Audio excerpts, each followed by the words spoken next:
Game Watch, Game Watch, Game Watch, Game Watch. It's a demo Game Watch, don't a demo Game Watch, dale demo Game Watch, Game Watch.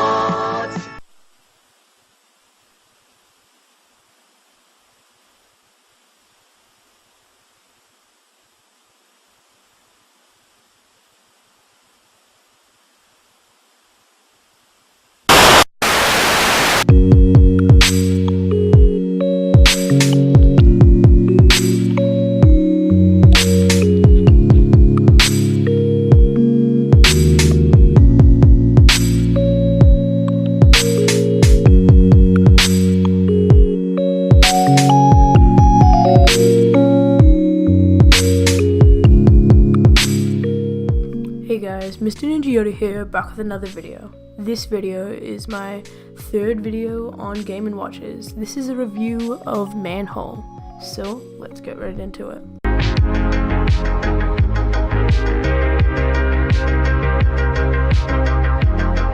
So the Manhole Game & Watch is a small screened Game & Watch. It's got the gold outline, which is very cool, and like all the others, it's on the LCD screen. This one is like Fire, except this one does have more controls. The setout for the Game A, Game B, and time are the same, and this one has a LCD that clears it along with the ACL. The aim of this game is to get people across the sewers without falling through the manhole covers. So you play as Mr. Game & Watch, and you're running around and trying to plug the sewer holes so that the people can walk through. And at first this seems fairly easy, but as you get harder through Game A, or you just play Game B normally, you end up juggling through like 5 people at a time, and it gets really intense.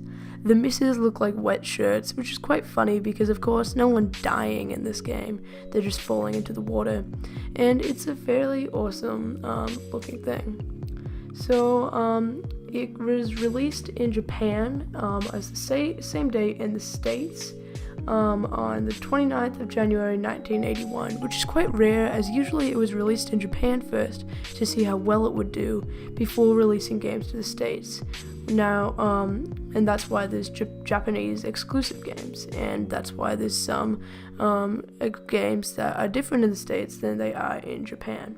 Now, this Manhole game is responsible for Mr. Game & Watch's down tilt in all of the Super Smash Bros. Titles that he is in, and it is in the background of the map Flat Zone and Flat Zone 2 from Super Smash Bros. Melee and Super Smash Bros. Brawl.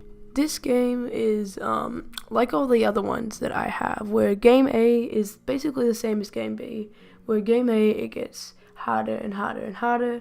Game B it's fast, but you get more and more people quicker. It's quite tedious at the start, again, like Fire, but as you get on, as I said before, it is very, very fast and quite intense. If you get to a higher number, which I usually don't get to in these videos as it takes a long time to record up until 100 on these games, but once I get to something like Donkey Kong, I'll definitely get up to 100 or something like that. Anyway, once you get up to a score like that, it will swipe 1 or 2 misses, which is quite nice, and it will slow down for a little bit so that you can go again. Now, there's not a lot of information. I'm looking at the Mario Wiki and at the Wikipedia pages and at the sellers of Manhole, and there's really not a lot of information on this one, being that this one was kind of rare and wasn't as popularized as the other ones. Now, the control setup is quite cool, with the left and right showing the up and down on the left and the up and down on the right respectively, and the arrows showing which way.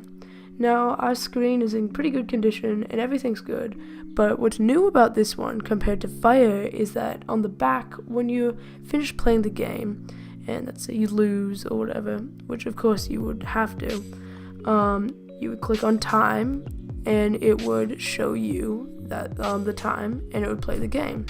Now with the other one, you'd have to lean it up against a wall or something, but with this one and with the other ones besides the multi-screen, there is the innovation of a little kickstand out the back.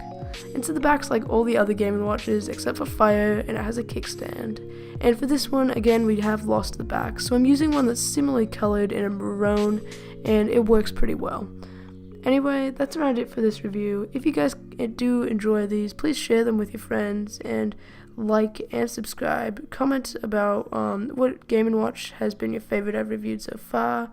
And I believe you can actually buy these for not a little bit cheap. I mean, it depends where you are and shipping and all that.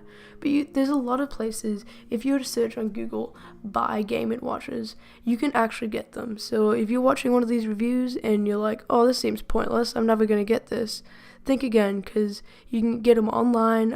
I've seen a few at like thrift stores and stuff like that. So they're really fun and they're really cool, and I'd recommend picking one up if you can. So that's it for this video. Please rate, comment, and subscribe. I'll see you guys later.